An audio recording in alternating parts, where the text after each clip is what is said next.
All right, Keith, let's start off with some Everton news. Everybody saw that very lengthy statement from John Textor, kind of clarifying his situation. Everyone's kind of interpreting it a little bit differently. What did you think of it?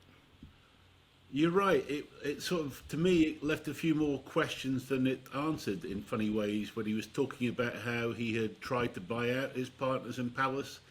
Did that indicate that he was still interested in really owning the whole of Palace? Could that still be an option? And yet he mentioned Everton and his desire to be part of the community. He stressed that pretty heavily and be part of the Everton family. So it was pretty confusing, to be honest. It sort of showed that he was keen on both deals, but I think I'm sort of having to second guess because you have to read between the lines here that he still seems to be quite interested in the Everton deal, and it seems as though he's trying to let down the Palace fans a little bit, but it wasn't clear and as specific as I'd have liked it to have been. So maybe he didn't quite achieve what he hoped to do in terms of clarifying all the issues. For sure, he literally opens the statement by saying he's trying to clarify it for Everton and Crystal Palace fans, but it feels like we're all a little bit more confused. When you read a Yeah. statement like that, do you get worried that this is more a businessman trying to make money than it is an owner trying to help a club grow? Uh, Look, there's no doubt he is a private equity type player. He's a successful businessman who's done a lot of deals in the past.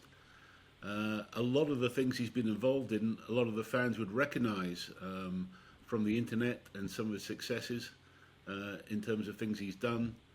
But look, I think he's definitely got the football bug. There's no doubt about it. And I think he's got enough experience now in football that he understands he's got to keep the fans on side. And so, if anything, it's probably to try and placate both sets of fans. But yes, I think he's got enough experience to know that he's got to make the right noises now. Most certainly. And The Guardian has been reporting that this Texter takeover could actually delay until January. Can Everton afford to wait that long? Is it a necessity to get someone in sooner than that?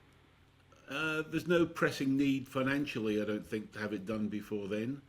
The most important thing is that the parties involved do speak to the fan base and explain what the sort of structure will be.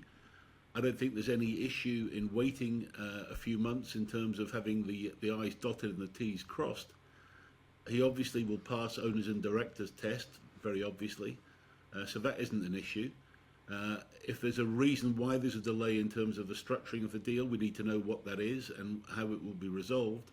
It can't be left open-ended that the more questions have to be answered before it happens in January.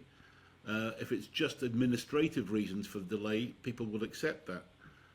But if it's left open-ended and there are still a lot of questions to be answered and that they're still waiting for certain things, A to happen, B to happen, C to happen, before we can get to D in January, then I think there would be more concern.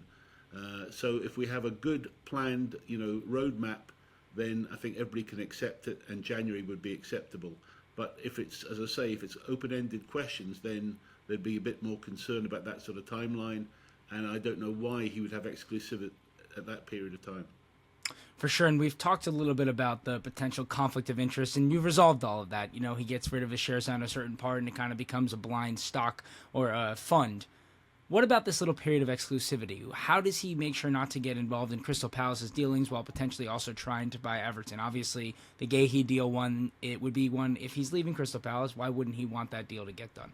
No, look, it's a very good point. And what he's got to show, though, of course, is that he has, at this stage, although he is exclusive, he has no say whatsoever in Everton because he has no standing, no shareholding, and is not a stakeholder as such.